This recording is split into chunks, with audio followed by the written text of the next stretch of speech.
Olá, senhores! Hoje eu vou fazer uma introdução prática e direta ao ponto do DBT. Significa Data Build Tool. Então, o DBT ele é um projeto open source para lidar com a etapa de transformação de dados de um ETL ou de um ELT. Então, ele é uma ferramenta muito interessante porque ele combina o melhor dos mundos de engenharia de software com o SQL. Nesse primeiro vídeo aqui eu vou focar bastante em como instalar o DBT na sua máquina e como configurar o básico ali para que você consiga executar o seu primeiro modelo no DBT. Então, a gente vai estar instalando aqui o DBT utilizando a CLI, tá? Então a gente vai abrir aqui o terminal e vai executar o comando pip install dbt snowflake. Que aqui a gente vai estar fazendo a integração do DBT com o Snowflake, tá, gente? Então vai levar alguns minutinhos aqui, beleza, para finalizar a instalação. E uma vez que a instalação estiver finalizada, né, a gente pode verificar se o DBT foi instalado corretamente utilizando o comando dbt version, beleza? Aí você deve ver algo parecido com isso aqui, tá? Então, você vai ter um output parecido com esse. Basicamente, ele vai dizer aqui que a gente tem instalado o dbt core, a versão 1.41. E a gente instalou o plugin do Snowflake, tá? Beleza, DBT instalado. Então agora a gente consegue inicializar o nosso projeto DBT aqui nessa pasta. E o comando para isso é dbt init, tá bom? Então, executando o comando dbt init. Então, ele vai pedir algumas coisas para a gente, tá? A primeira coisa que ele vai pedir aqui é o nome do projeto. Vamos permanecer com o mesmo nome aqui, dbt intro, mas você pode escolher qualquer nome que você queira. E aqui, agora ele está perguntando qual o database que a gente vai querer utilizar nesse projeto, né? Como eu disse, a gente vai estar fazendo a integração com o Snowflake. Então, como a gente só instalou o plugin do Snowflake, né? O adaptador do Snowflake, a gente só tem o Snowflake aqui como opção 1. Então, vou escolher aqui a opção 1. E seguindo aqui, ele vai pedir qual account do Snowflake, tá? Então, vou pegar aqui o account do Snowflake para a gente. Ele diz que é exatamente essa daqui. Beleza. Em seguida, ele pede para a gente aqui o username. Então, o meu username aqui é Vinícius Galvão. Em seguida, aqui ele pergunta qual é a forma que a gente vai querer se autenticar, tá? Então, nesse caso aqui, eu vou estar utilizando a senha mesmo. Vou digitar minha senha aqui. Bom, aqui ele está pedindo a role. Então, eu vou estar utilizando a account admin mesmo. Mas o ideal aqui no ambiente produtivo é que você crie uma role específica para o DBT, tá bom? Account admin, C maiúsculo. Beleza. O warehouse, tá? A gente consegue visualizar. O warehouse, a gente consegue ver também aqui no Snowflake, tá? Então, se a gente vir aqui o warehouses, a gente tem aqui o compute WH. Vamos utilizar ele. Ele está perguntando aqui qual o database default que a gente vai construir nossos projetos, os objetos do DBT. Então, eu vou estar criando um database aqui, tá? Só para a gente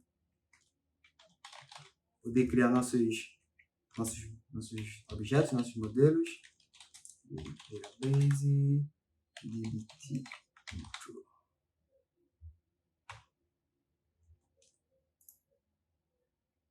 Beleza? Temos nosso database aqui. Copiar o nome dele. Ele pergunta qual esquema que a gente vai estar querendo salvar nossas tabelas, nossos modelos. Vou estar utilizando o public mesmo, tá bom? Public. Em seguida, ele pede para a gente a quantidade de threads, que é basicamente a quantidade de modelos que vão poder ser executados paralelamente. Então, vou escolher aqui 10, tá? Você pode ficar à vontade para escolher também. Show! Agora a gente tem a estrutura do projeto aqui com alguns exemplos para nós, tá? Deixa eu abrir aqui para vocês. Então, deixa eu abrir o projeto no VS Code. A gente vai conseguir ver aqui a estrutura do projeto, tá bom? A gente tem alguns exemplos aqui. na pasta Models, o DBT já traz 2 exemplos para nós. Vou explicar um pouco melhor como funciona logo mais. E uma coisa importante saber é que quando a gente roda esse comando, né, do dbt init, ele também cria um user profile na nossa máquina, tá? A gente pode encontrar esse user profile aqui na pasta .dbt. Deixa eu abrir o novo terminal aqui. Deixa eu abrir esse arquivo aqui também. Agora vamos abrir aqui o projeto de fato no VS Code, tá? Então, vamos dar uma olhada aqui na toda a estrutura do projeto do DBT. Então, se a gente olhar aqui, a gente tem algumas pastas vazias mesmo, tá? Que podem ser usadas para várias finalidades.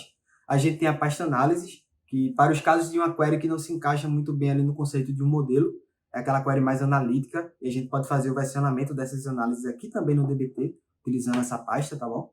A gente tem também a pasta de macros, tá? Você pode pensar como as funções ali do Python. Então, por exemplo, tem alguma transformação que você tem usado com frequência nas suas queries, então você pode criar um macro e reutilizar essas transformações em algumas queries. A gente tem também a pasta Models, que é basicamente a parte principal aqui do DBT, que é aqui onde a gente vai criar os modelos do DBT de fato, tá bom? A gente tem também aqui a pasta Seeds, para os casos que a gente precisa criar tabelas a partir de arquivos CSV, por exemplo. A gente tem também a pasta Snapshots, para o caso que a gente precisa identificar como um determinado registro de uma tabela muda ao longo do tempo. Outra feature bem interessante do DBT. A gente tem também a pasta Testes. Tá? O DBT tem esse conceito de testes bem parecido com os testes unitários do Python, por exemplo, ou qualquer outra linguagem. Um dos principais arquivos aqui também é o DBT Project, tá bom? É aqui que a gente pode escolher o nome para o nosso projeto. Então, aqui o DBT init ele já configurou isso para a gente, tá? Antigamente a gente precisava escolher manualmente isso. Então, é aqui que a gente pode escolher o nome do projeto. A gente vai manter aqui esse mesmo nome, intro DBT, mas você pode escolher o nome que você quiser aqui. Porém, o nome que você escolher aqui, tá? Deve dar match com o que você colocar aqui, ó. Beleza? A gente tem também o profile, tá? Que a gente pode escolher o nome do profile que a gente quer. Então, aqui tem outro porém também. Esse profile aqui tem que dar match com o nome do profile que a gente escolhe lá na pasta de profiles, tá? E aí, gente, nesse profile aqui, a gente pode ter 2 outputs, tá? Basicamente, a gente pode definir onde nossos modelos serão executados, por exemplo, em dev e em prod. Isso é bastante útil porque permite que a gente consiga dividir as credenciais por ambiente, né? Nesse caso aqui, como a gente só tem ambiente mesmo, só tem um ambiente, vamos manter dessa forma aqui somente como se fosse um ambiente dev, tá bom? Então, beleza. Agora, finalmente, a gente tem aqui toda a configuração básica já criada, tá? A gente tem esse profile configurado. E esse profile tem esses credenciais aqui do Snowflake, tá bom? Então, agora a gente já consegue executar os primeiros modelos do DBT, beleza? Então, agora vamos abrir aqui o terminal novamente. E um dos comandos que a gente pode rodar é o dbt debug, tá bom? Debug. Então, gente, esse comando, basicamente, ele vai tentar se conectar com o Snowflake, com as credenciais que a gente configurou, tá? E aí vai deixar a gente saber se o que a gente fez, a gente configurou esse profile corretamente, tá? Então, ele está dizendo aqui que ele encontrou o arquivo de profiles e o dbt project, e eles estão configurados corretamente, tá? E também ele diz aqui que ele testou a conexão com o Snowflake e está tudo certo, tá bom? Beleza, tudo certo. Então, agora a gente pode tentar rodar nosso primeiro exemplo com o comando dbt run, tá bom? Vamos lá, dbt run. E aqui, gente, ele mostra pra gente tá, o target que a gente está executando, esse modelo. E ele vai jogar aqui pra gente esse output sobre o que é que está acontecendo, tá? Então, basicamente, aqui ele criou esse primeiro modelo, tá? My first dbt model. E depois ele criou essa view aqui também, tá? My second dbt model. Ambos no esquema public, tá? Eu não tinha me aprofundado em explicar muito o que são esses modelos, tá? Mas são modelos bem simples. Basicamente, esse primeiro modelo aqui, ele só está selecionando um como ID, depois ele dá um union all com tá dando select no null, um ID também. Então vai ser basicamente 2 linhas, uma com ID igual a 1, outra com ID igual a nulo, tá? Já nesse segundo modelo, ele basicamente está lendo o primeiro modelo e filtrando somente pelo ID igual a 1, tá certo? Então, basicamente, é o que esses modelos aqui estão fazendo. Então, ó, se a gente for lá para o Snowflake agora, vamos ver como é que tá, vamos ver como é que essas tabelas foram criadas, tá bom? Deixa eu atualizar aqui. Beleza? Agora em public aqui eu tenho a tabela, né, chamada My First DBT Model, e a gente tem a view chamada My Second DBT Model. Então a gente pode perceber aqui que o nome do arquivo, que é o nome do modelo, né, vira o nome da tabela e da view lá no Snowflake, tá bom? Então se a gente visualizar aqui essa primeira tabela, a gente pode ver que ele deve possuir apenas uma linha com um ID, tá? Como eu tinha comentado. Então é isso, gente. A gente inicializou o projeto do DBT, criamos um profile e rodamos esses primeiros modelos, tá?